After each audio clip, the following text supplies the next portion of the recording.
आज की इस वीडियोज में हम सेक्सुअल रिप्रोडक्शन इन रिक्सिया के बारे में स्टडी करेंगे। इसके पिछले वीडियोज में हमने रिक्सिया के वेजिटेटिव रिप्रोडक्शन के बारे में डिस्कशन कर दिया है। अगर वो वीडियोज आप नहीं देखे हैं तो उसका लिंक आपको इस वीडियो के डिस्क्रिप्शन में मिल जाएगा, वहाँ से आप उसे जाकर देख सकते हैं। और रिक्सिया की जो भी पूरी प्लेलिस्ट है उसको आप इस वीडियो के डिस्क्रिप्शन के माध्यम से वहाँ से आप उसको देख सकते हैं और नॉलेज को गेन कर सकते हैं। और ब्राफाइट से रिलेटेड और भी कई सारे टॉपिक्स चैनल पे अपलोड किए गए हैं, तो अगर आप उन सबको स्टडी करना चाहते हैं तो आप उसको पढ़ सकते हैं।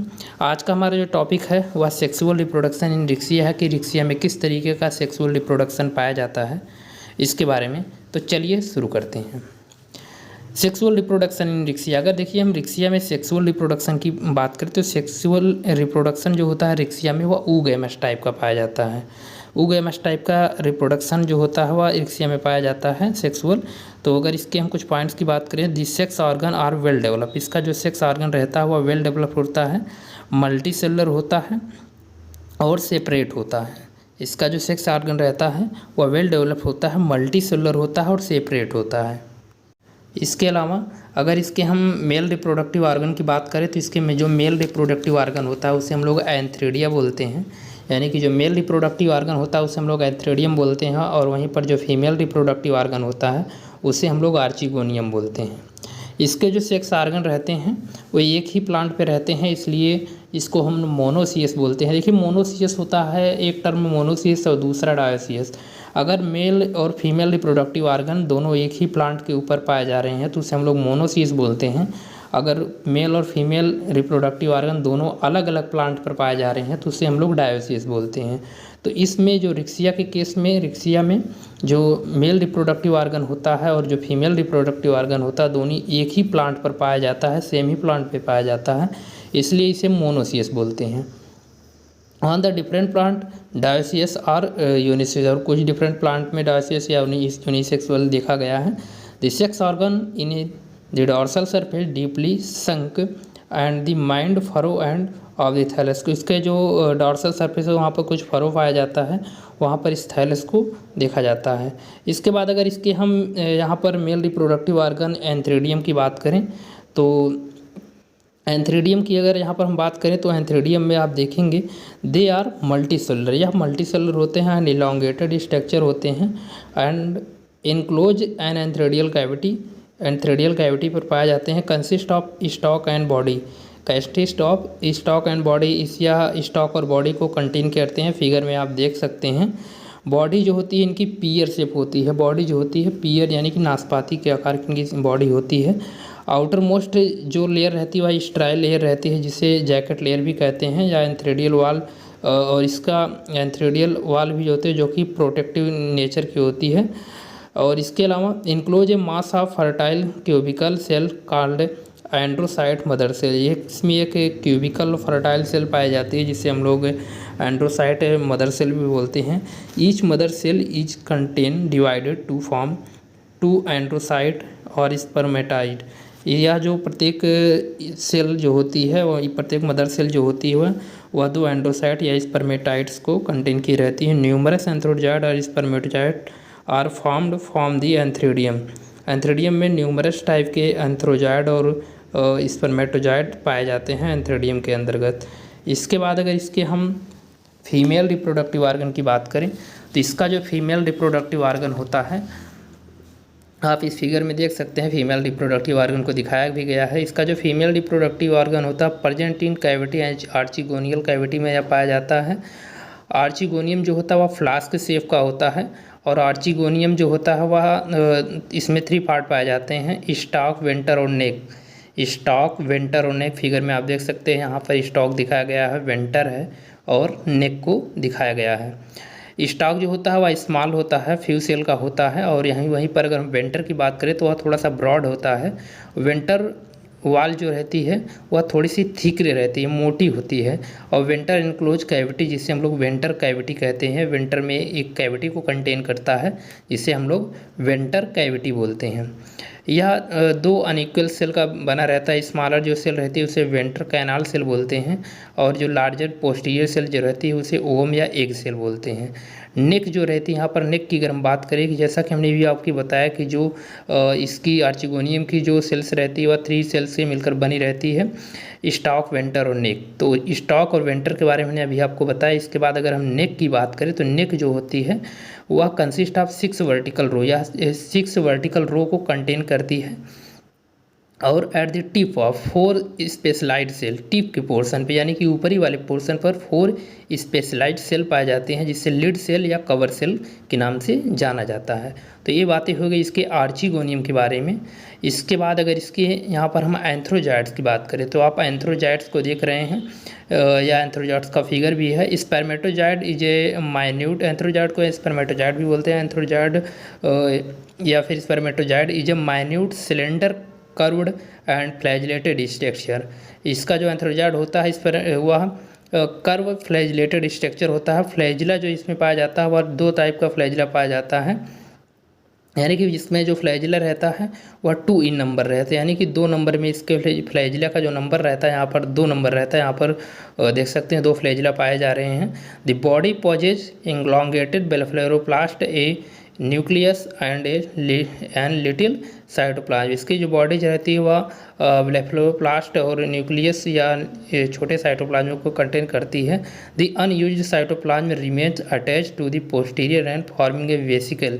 इसका जो अनयूज्ड साइटोप्लाज्म रहता है वह एक पोस्टीरियर पोर्शन पर जाकर एक वेसिकल का फॉर्मेशन करता है। तो ये बातें हो गई इसके एंथ्रोजाइड के बारे में। इसके बाद अगर इसके हम डेसेंस ऑफ सेक्स आर्गन की बात करें कि इसमें इसका सेक्स आर्गन का डेसेंस किस तरीके का होता है, तो water is the even moisture is necessary. देखिए जो ब्रायोफाइट्स होते हैं, ब्रायोफाइट्स के केस में देखा जाता है वाटर जो होता है इसेंशियल होता है फॉर द फर्टिलाइजेशन। फर्टिलाइजेशन के लिए वाटर जो होता है वह इसेंशियल होता है। तो यहाँ पर मॉइस्चर या वाटर का होना बहुत ज़रूरी है, तभी जाकर इसमें फर्टिलाइजेशन या सेक्सुअल रिप्रोडक्शन की प्रोसेस जो होगी वो आगे चल सकेगी। तो यहाँ पर वाटर और इवन मॉइस्चर इज नेसेसरी, इसमें वाटर या मॉइस्चर जो रहता है वह नेसेसरी होता है। Spermatozoid lies to the antheridial cavity because the wall of spermatids are already dissolve. इसकी क्योंकि इसकी जो स्पर्मेटाइट्स की वॉल रहती है वो ऑलरेडी डिजॉल्व रहती है वाटर में। Water find its way to antheridial cavity through the ostiole of the cavity.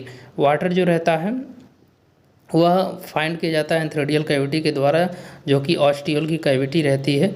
एंथ्रेडियम burst, इसका जो एंथ्रेडियम जो है ब्रस्ट करता है तो लिबरेटिंग हो जाता है। आप लिबरेट करके एंथ्रोजाइड ड्यू टू प्रेशर क्रिएट, एक प्रेशर को क्रिएट करता है।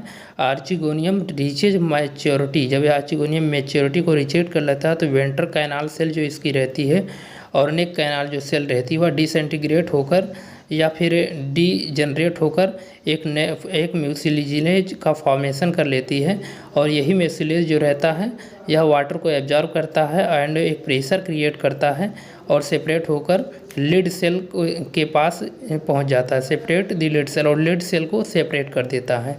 स्पर्म जो रहता है वह एक के पास पहुंच जाता है। तो जब स्पर्म एक के पास पहुंच जाएगा तो वहाँ पर एक प्रोसेस होगी जिसे हम लोग फर्टिलाइजेशन के नाम से जानते हैं। तो इसके बाद अगली जो प्रक्रिया यहाँ पर है वह फर्टिलाइजेशन की है। तो फर्टिलाइजेशन में होता क्या है, एक सर्टेन केमिकल, कुछ तरीके के केमिकल सीक्रेट होते हैं सबस्टेंट और एग्जस्ट अलॉन्ग दी म्यूसिलेज। कुछ म्यूसिलेज के बाद कुछ सबस्टेंस क्रिएट होते हैं, केमिकल सबस्टेंस होते हैं, और these chemical probably attract the spermatozoid, और यह जो होते हैं वह स्पर्मेटोजाइड को अट्रैक्ट करते हैं। Only one of the spermatozoid surrounding the egg succeed in the uniting with the egg. Only one, एक ही इस एंथ्रोजाइड जो होता है वह सराउंड करके इस एग सेल को सक्सीड करता है, यूनाइटेड द एग को, और जो इसका गैमेटोफाइटिक स्टेज होता है इंड हो जाता है with the process of fertilisation. Fertilisation होने के बाद इसका जो गैमेटोफाइटिक स्टेज जो रहता है वह इंड हो जाता है। और द जाइगोट और द फर्स्ट सेल, इसका जो जाइगोट होता है वह फर्स्ट सेल होता है स्पोरोफाइट जनरेशन का, और इम्ब्रीड इन विंटर, जो कि विंटर में धंसा रहता है। इसके बाद अगर इसके हम स्पोरोफाइट की बात करें तो देखिए स्पोरोफाइट में क्या होता है, zygote is the first cell, जो कि जाइगोट होती है वह फर्स्ट सेल होती है जो कि डायप्लॉइड होती है और स्पेरोफाइटिक जनरेशन की होती है। दी मेच्योर स्पोरोफाइट और Riccia is simplest among the sporophyte. इसका जो मेच्योर स्पोरोफाइट रहता है रिक्सिया का, वह सिंपलेस्ट होता है जो कि स्पोरोफाइट में ही होता है। It consist of only capsule of the spore.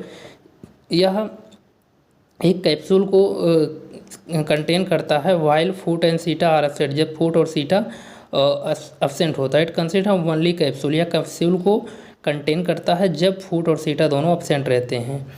The sporophyte is embedded in the storage tissue of the gametophyte and enclose in the venter cavity and archegonium. इसका जो स्पोरोफाइट रहता है यह धंसा रहता है स्टोरेज टिश्यू के रीजन में, जो कि गैमेटोफाइट और इनक्लोज करके वेंटर कैविटी और आर्चिगोनियम में पाया जाता है। Zygote divide mitotically to form sporogonium. Zygote जो रहता है वह डिवाइड माइटोटिकली डिवाइड होकर स्पोरोगोनियम का फॉर्मेशन करता है। और दी स्पोरोफाइट और last cell of diploid generation. Diploid generation में स्पोरोफाइट जो रहती है वह लास्ट सेल रहती है। The sporophytes divide mitotically to for produce haploid cell spore. जो स्पोरोफाइट रहता है वह डिवाइड माइटोटिकली डिवाइड करके हैप्लॉइड स्पोर का फॉर्मेशन करता है। Sporophyte is completely dependent of for nutrition on the gametophyte. जो इसका स्पोरोफाइट रहता है वह कम्प्लीटली डिपेंडेंट रहता है for the nutrition of gametophyte.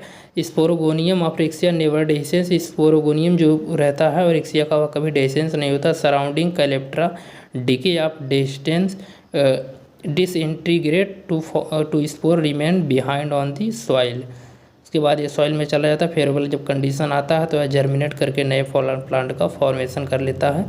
तो ये बातें हो गई इसकी स्पोरोफाइट से रिलेटेड। इसके बाद अगर हम इसके स्पोर की बात करें तो स्पोर जो होता है वह टेट्राहेड्रल होता है, यानी कि स्पोर इसका जो रहता है वह टेट्राहेड्रल रहता है। स्पोरोवाल जो रहती है वह स्पोरोडर्म की बनी रहती है, जो कि 2 लेयर होती है। आउटर जो होती है उसे हम लोग एग्जाइन बोलते हैं और इनर जो होती है उसे हम लोग इंटाइन के नाम से जानते हैं, जो कि इंडोस्पोरियम में होती है। Exine is variously ornamented. Exine जो रहती है वह थोड़ी ऑर्नामेंटेड पोर्शन में होती है। Exine is constitutely while the intine is thin wall. Intine जो होती है थिन वाल होती है और एग्जाइन जो होती है थोड़ी सी कल्टीराइज टाइप की होती है। इसके बाद अगर इसमें हम स्पोर जर्मिनेशन की बात करें तो स्पोर जर्मिनेशन की यहाँ पर जो चीज़ें मेंशन की गई है, presence of light and presence of moisture, दोनों चीज़ें यहाँ पर होनी चाहिए। लाइट भी होना चाहिए, मॉइस्चर भी होना चाहिए, तभी जाकर ये आगे की प्रक्रिया शुरू होगी। Spore absorb water and the pressure create rupture the exine. Spore जो रहता है वह वाटर को एब्जॉर्ब करता है और उससे होता क्या है कि एक प्रेशर क्रिएट होता है और एग्जाइन जो रहती है वह रप्चर हो जाती है। Intine comes out from forming a spore germ tube. Intine जो होती है वह एक जर्म ट्यूब का फॉर्मेशन करती है।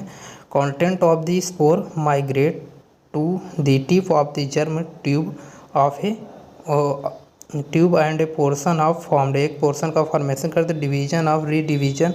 डिवीजन होने के बाद इसका फिर रीडिवीजन होता है और apical region result in new gametophyte, और एक नए गैमेटोफाइट का फॉर्मेशन कर लेती है। तो ये सब बातें हो गई इसके जो इसका स्पोर जर्मिनेशन है, इससे रिलेटेड स्पोर जर्मिनेशन में सब चीज़ों के बारे में बताया गया।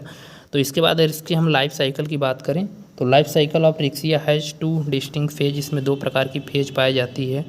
पहला जो होता है जिसे हम लोग गैमेटोफाइट इस फेज भी कहते हैं, यानी कि जो पहला जिसमें जो फेज होता है वह गैमेटोफाइट होता है और दूसरा जो होता है डाइप्लॉइड जो फेज होता है वह स्पोरोफाइट फेज होता है। तो इसके अगर हम गैमेटोफाइट फेज या स्पोरोफाइट फेज के अंतर्गत अगर हम बात करें तो these all alternate with each other, यह एक दूसरे के अल्टरनेट होता है, यानी कि गैमेटोफाइट के बाद फिर स्पोरोफाइट, स्पोरोफाइट के बाद फिर गैमेटोफाइट, ऐसे यह प्रक्रिया जो है वह चलती रहती है।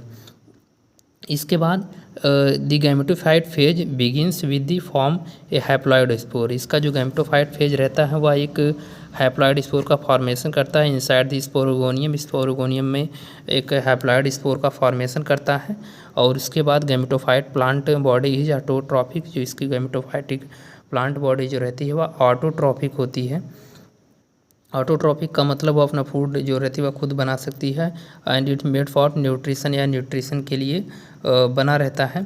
और इसके बाद अगर इसमें और पॉइंट की बात करें, मेल सेक्स ऑर्गन जो रहता है इसका जो इसमें जो after reaching a certain stage, कुछ सर्टेन स्टेज के बाद पहुंचने के बाद, मेच्योरिटी पर पहुंचने के बाद थाइलस जो रहता है वह स्टार्ट प्रोड्यूसिंग सेक्स ऑर्गन और एक सेक्स ऑर्गन का फॉर्मेशन शुरू कर देता है। यानी कि एक निश्चित मेच्योरिटी पर पहुंचने के बाद इसका जो थाइलस रहता है वह सेक्स ऑर्गन का फॉर्मेशन शुरू कर देता है।